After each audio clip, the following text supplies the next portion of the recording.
নমস্কার বন্ধুরা, এই মাত্র পাওয়া আবহাওয়ার গুরুত্বপূর্ণ খবর।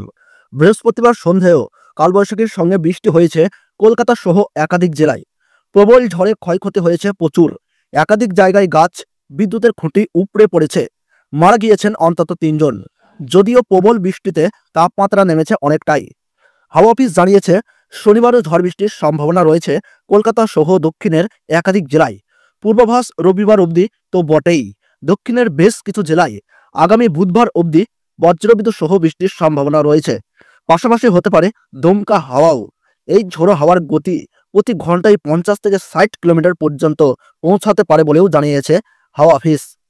শনিবার বজ্রবিদ্যুৎ সহ ঝড় বৃষ্টির সতর্কতা রয়েছে পশ্চিম মেদিনীপুর, ঝাড়গ্রাম, পুরুলিয়া, বাঁকুড়া, দুর্গাপুর, আসানসোল, খড়গপুর, আরামবাগ এই সমস্ত জায়গায়। রবিবার কলকাতা সহ দক্ষিণের সব জেলাতেই ঝড় বৃষ্টির সতর্কতা জারি করা হয়েছে। শহরের বজ্রবিদ্যুৎ সহ বৃষ্টির পাশাপাশি ঝোড়ো হাওয়ার গতি হতে পারে 40 থেকে 50 কিলোমিটার। এছাড়াও কয়েকটি জেলায় হাওয়ার গতি 60 কিলোমিটার পর্যন্ত পৌঁছাতে পারে বলেও জানাচ্ছে আবহাওয়া দপ্তর। পশ্চিম মেদিনীপুর, ঝাড়গ্রাম, বাঁকুড়া, পূর্ব বর্ধমান, পশ্চিম বর্ধমান, বীরভূম, মুর্শিদাবাদ, নদিয়া, ঢাকা, কুমিল্লা, পিরোজপুর, সেই সঙ্গে মেহেরপুর, রাজশাহী এই সমস্ত জায়গায় রবিবার বৃষ্টির সম্ভাবনা রয়েছে। তারপর থেকে মূলত শুকনো আবহাওয়া থাকবে গাঙ্গেয় বঙ্গজুড়ে। সেই সঙ্গে তাপমাত্রাও বৃদ্ধি পেতে পারে। দক্ষিণবঙ্গের পাশাপাশি বৃষ্টি হবে উত্তরেও।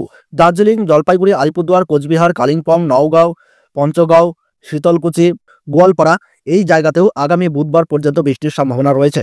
সেই সঙ্গে হাওয়ার গতিও কিছুটা বাড়তে পারে বলে জানিয়েছে হাওয়া অফিস। ভারী বৃষ্টির সতর্কতা রয়েছে সোমবার পর্যন্ত।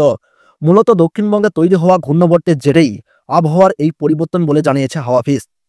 শনিবার সকালে কলকাতার সর্বনিম্ন তাপমাত্রা 21.3 ডিগ্রি সেলসিয়াস থাকবে, যা স্বাভাবিকের চেয়ে 4.8 ডিগ্রি কম।